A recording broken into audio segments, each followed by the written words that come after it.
Hello friends, நம்ம இன்னைக்கு வத்த குழம்பு தான் செய்ய போகிறோம். கொஞ்சமாக நல்லெண்ணெய் ஊற்றிக்கலாம். எண்ணெய் சூடாகிடுச்சு, போட்டு வறுத்து எடுத்துக்கலாம். சுண்டைக்காய் வறுந்துருச்சு, ஒரு பாத்திரத்தில் மாற்றி எடுத்துக்கலாம். கொஞ்சம் கடுகு, 1/4 ஸ்பூன் வெந்தயம், நல்லா பொரிஞ்சு வரும்போது கருவேப்பிலை போட்டுக்கலாம். இது சின்ன வெங்காயம், பூண்டு 2 போட்டுக்கலாம். போட்டு நல்லா ப்ரௌன் கலராக வறுக்கணும்.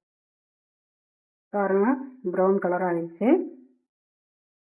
இப்போ நம்ம தக்காளி சேர்த்துக்கலாம்.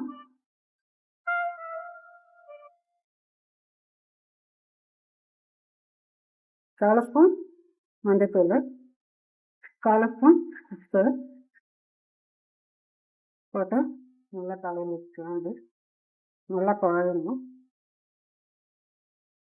புளி எடுத்து வச்சுருக்கோம், ஒரு நெல்லிக்காய் சைஸ் புளி.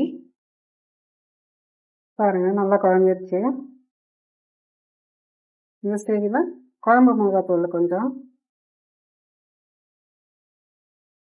சில்லி பவுடர் 1/2 ஸ்பூன் போதும், மல்லித்தூள் 2 ஸ்பூனு,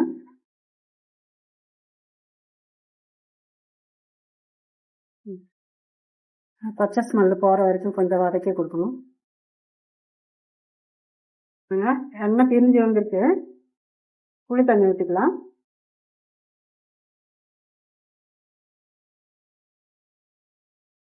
நல்லா கலந்து விட்டுதுன்னா உப்பு 1 ஸ்பூன் போட்டுக்கலாம்.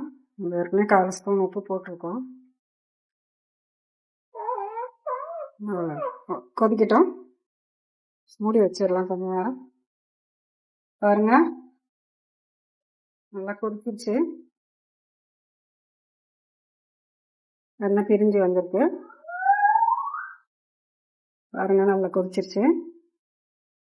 நேரத்தில் நம்ம வறுத்து வச்சிருந்த சுண்டைக்காய் போட்டுடலாம். 1 ஸ்பூனு வெந்தய பொடி வறுத்தது சேர்த்துக்கோங்க, நல்லா இருக்கும் டேஸ்ட்டு. ஆஃப் பண்ணிடுறேன். லைக் பண்ணுங்கள், ஷேர் பண்ணுங்கள், கமெண்ட் பண்ணுங்கள். தேங்க்யூ. சட்டி பண்ண கரண்டி சேனலை சப்ஸ்கிரைப் பண்ண மறந்துடாதீங்க.